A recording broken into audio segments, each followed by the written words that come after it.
Welcome to the inaugural edition of Direct Discussions, a new video series from United Direct Solutions, where I speak with other leaders, both local and global, about leadership, innovation, and what they've learned about building or growing a successful business. I was honored to speak with Theresa Reno-Weber, Chief Executive Officer at GoodMaps, an emerging brand based in my hometown of Louisville, Kentucky, which is doing some pioneering work in indoor navigation software. I enjoyed hearing about the influence of travel on Theresa's business perspective, including her time in the Coast Guard, as well as what they taught her about management and trust. We also discovered some shared beliefs on the importance of establishing a foundation of trust within your team, and how you don't have to be a nonprofit to focus on putting something positive into the world through your work, which is something very important to us, United Direct Solutions. I hope you enjoyed the conversation as much as I did, and thank you for tuning in. So tell me about GoodMaps and what led you there.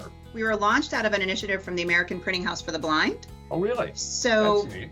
Yeah, it's an incredible origin story. I mean, we are today an indoor mapping and accessible navigation company. So I like to say, think of Google Maps for the indoors. If you think about it, when you go into new complex spaces, whether it's a new airport or an arena, a convention center, you really don't have the benefit of that same turn-by-turn navigation. So we have an app that is inclusive and accessible for as many people as possible, whether they're blind, low vision, mobility impaired, deaf, neurodiverse, or like I always say, just directionally challenged, right? Like most of us, and right here in Louisville, Kentucky. So, like you all, we're doing great things right here that are really, I think, impacting the world and making it a better space for more people. So how did you get connected? So, like all things, right, it's who you know and what your passion is. So I was at Metro United Way for 5 years, led that organization through, the challenges of COVID, the challenges of the racial unrest in our city, while also raising a young family, and always with a North Star dream of my own that I shared with my husband when we were still dating, that I wanted to one day be able to take a year and travel the world. And we left the country kind of still in the midst of COVID and homeschooled our children for a year and traveled around the world. We went to 38 countries and made our work for that year just to be good global citizens and to teach our kids that there's a lot of people out there that don't live the same way we do.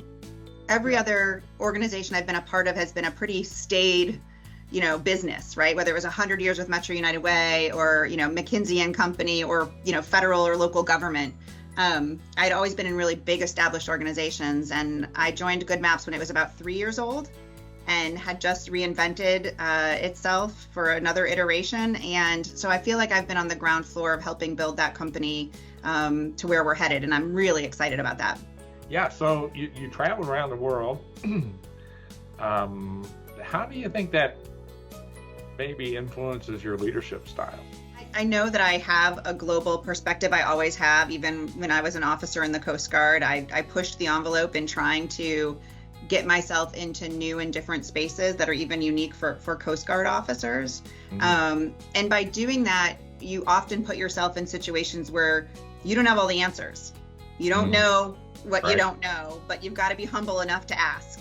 Mm-hmm. And I think as a leader, oftentimes, especially when I was a junior officer, I saw some other junior officers fall in the trap of, I've got the stripes on my shoulder, so I know best.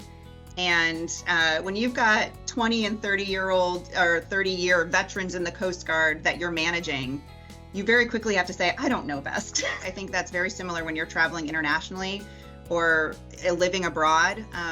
There's a lot that you don't know, and you really have to rely on trusting other people who have better knowledge than you do to help guide you. What makes a great leader? I think we've touched on it a little bit, right? But somebody who is willing to walk the talk and never ask their team to do something that they're not willing to do themselves. And I think being truthful, right, about what you can control, what you can't control, where the business is. You don't want to freak people out, but I think people can call out and feel when you're not being fully authentic or truthful with information. And so owning that, I find to be really important. And then the other piece, and I've come to this throughout, is you have to care about your team as much as you care about your customers. Yeah. Because if you don't have one without the other. Is there a piece of business advice that you would like to share with others? Me personally, I have always been inspired to go to places that are, putting something positive into the world.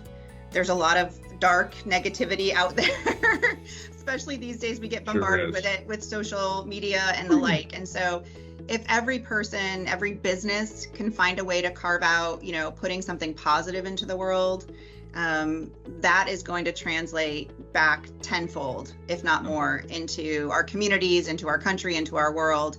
And I really encourage every business leader and professional out there. Like you said, not everybody can be the leader, but every single person can be a light for somebody else in their day and in their company. And I just hope we all wake up in the morning trying to do that. Thank you. Well, I want to thank you too. Can I pick your brain on what you would say? Be yourself, but care about other people. You have to be empathetic. As a leader, you also have to be a stable force in the organization. If you're truthful and people know that, they will stick with you and help you along the way. Yeah. If they get the feeling that you're not, or you're not authentic, you're fighting a battle. I very much appreciate you spending the time with me. Oh, well, thank you so much.